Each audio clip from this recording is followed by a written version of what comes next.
Rapaziada, eu fiquei pensando aqui, né? Antes, queria desejar aí uma boa noite, um bom dia e uma boa tarde, seja lá o momento que você estiver assistindo esse vídeo. Mas eu fiquei pensando numa coisa aqui bem interessante e eu queria partilhar esse comentário com vocês. Que é sobre o Viseu, né? Ontem eu gravei o vídeo falando sobre o presente que o Viseu deu para a esposa dele. Aliás, eu falo exclusivamente no vídeo, é só você assistir, que não há problema nenhum do Viseu dar o presente para a esposa dele.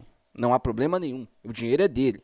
Ele não tem culpa nenhuma de ter feito esse contrato, de ter garantido a aposentadoria dele no Remo. Ele não tem culpa nenhuma, tá? Mas o que eu falei foi a questão do momento.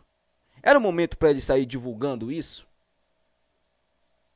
Não sei. Eu, sinceramente, não maldo as coisas. Eu não sou esse tipo de cara que vai vir aqui descer o pau em alguém, ficar criticando outros youtubers, ficar gravando vídeo falando mal de outros youtubers, da opinião de outros youtubers. Vocês nunca vão ver eu fazer isso aqui. Tem muita gente que faz isso pra ganhar ibope, pra ganhar atenção, principalmente com os grandes canais, né? Principalmente o meu. Eu acho que o meu é o mais atacado aqui por algumas pessoas. E uns caras barbados, sabe? Barbudo, velho já, defendendo o Viseu.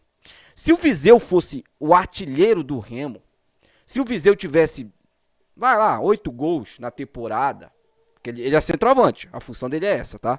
Apesar de, nos últimos anos, principalmente no ano passado, o torcedor dizer que a função do centroavante era marcar, a minha concepção de futebol ainda, a função do centroavante é marcar gols. Ajudar também, claro, a fazer gols. Voltando, se o Viseu fosse artilheiro do Remo, eu até entenderia toda essa babação de ovo. Eu até entenderia essa amação por ele. Sabe, o cara ser amante. Chega o cara babeja quando fala do Viseu.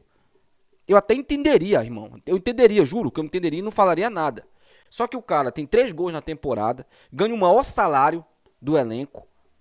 Às vezes, ficou no banco de reservas como nos últimos 2 jogos, para um cara que tá mal fisicamente, que tá com um físico igual o meu, buchudo.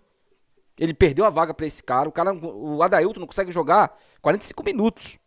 E ele perdeu a vaga. Ele perdeu a vaga. E não só isso. É o momento, sabe? Não era o momento pra ele sair divulgando isso. Ele divulgou. Pra mim pouco interessa também. Foi o que eu disse no vídeo. Foi o que eu falei no vídeo. Ele pode presentear o que ele quiser, ele pode dar a mansão, comprar. Eu falei isso também no vídeo. Ele pode comprar Curuzu se ele quiser e dar pra esposa dele, eu não tô nem aí. Eu não ligo. O problema é que alguns torcedores, e eu falei isso também no vídeo, tá? Só pra deixar bem explicado aqui, pra que alguns idiotas entendam. Porque tem gente que pega isso pra fazer de propósito. E essas pessoas que eu estou falando que são idiotas. Não você que não entendeu o vídeo. Eu tô falando essas pessoas que fazem isso de propósito. Que pegam o vídeo e jogam de propósito. Olha lá, falando mal do Viseu, criticando o presente que ele deu pra mulher do Viseu lá, ó. Quero que você compre uma banheira, compre aquela lavanda mais cheirosa, encha a banheira de água com lavanda, chama o Viseu, manda ele tirar toda a roupa dele, você também tira toda a sua roupa e se joga na banheira junto com ele, os 2 peladões lá dentro lá. Tô pouco me lixando, irmão. Eu só quero que o Viseu entre no sábado agora e meta gol. E eu falei aqui, vou falar agora. Se o Viseu fizer 2 gols nesse final de semana contra o Volta Redonda, a minha camisa que eu vou comprar do Remo, assim que eu chegar em Belém, dessa temporada, eu vou colocar o 33 nas costas e o nome do Felipe Viseu. Eu vou fazer isso, eu. É uma promessa, me cobrem. Se no sábado agora o Viseu meter 2 gols contra o Volta Redonda, eu vou comprar. Eu fiz até essa promessa no comentário de um torcedor, mas estou falando aqui agora. Vou comprar uma camisa do Remo dessa temporada, vou colocar 33 nas costas e o nome do Felipe Viseu. Eu vou fazer isso. Pra te mostrar que eu não tenho nada contra o Viseu. Bom, falando agora aqui sobre o Remo, né? O time do Remo. Inclusive, eu gostaria de falar aqui, de parabenizar mais uma vez o jurídico do Remo. Meus parabéns. É isso que eu espero de um jurídico, de um clube tão grande como é o do Remo. Meus parabéns. Eu não tenho problema nenhum de elogiar aqui, já falei isso várias vezes. Não tenho problema nenhum. Quando foi pra criticar, eu critiquei. Inclusive você ficou com raivinha, não foi? E me processou. Não tem problema nenhum, não tem nada contra você. O dia que eu for lá no Bainão e encontrar você, a gente vai conversar. A gente vai conversar e vamos acertar nossas contas. Não como a galera pensa aí, vai dar um murro no cara, vai sair na mão do cara, não. A gente vai conversar, eu e ele. E vamos acertar tudo que tem que acertar, tá? Eu quero estar cara a cara com ele, tá? Mas sobre essa questão aí do jurídico, o jurídico do Remo postou uma nota, agora há pouco, falando sobre como era estranho um árbitro goiano apitar um jogo do Remo, sendo que tem 2 times de Goiás acima do Remo na tabela, né? O vice-líder, que é o Vila Nova, e o líder, que é o Goiás. Inclusive, o Goiás joga amanhã. Eu vou ficar de olho nesse jogo secando o Goiás. Eu já vou adiantar já, tá? E aí, esse árbitro, inclusive, ele torce pro Goiás, tá, gente? A gente apurou, eu fui atrás da informação, e ele é esmeraldino. O que o jurídico do Remo fez foi justamente o que tem que ser feito. Está defendendo os interesses de um clube tão grande e tão centenário como é o Remo. E que está, assim, brigando. O Remo, gente, vamos trabalhar com a realidade. Hoje, o Remo joga, pelo menos, o segundo ou o terceiro melhor futebol da Série B. É o time, na minha opinião, mais organizado da competição. Eu assisti jogo do Vila, inclusive o Vila tomou uma sacolada hoje do Cruzeiro.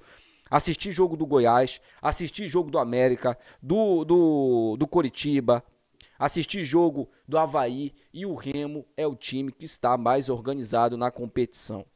Não é loucura você pensar que o Remo está brigando pelo acesso, porque o Remo está brigando pelo acesso. O Remo hoje está brigando pelo acesso. E esse jogo contra o Volta Redonda é para o Remo ganhar, é jogo para o Remo entrar e ganhar. Não tem negociação com outro resultado, é para entrar e ganhar. Então, é óbvio que há um interesse.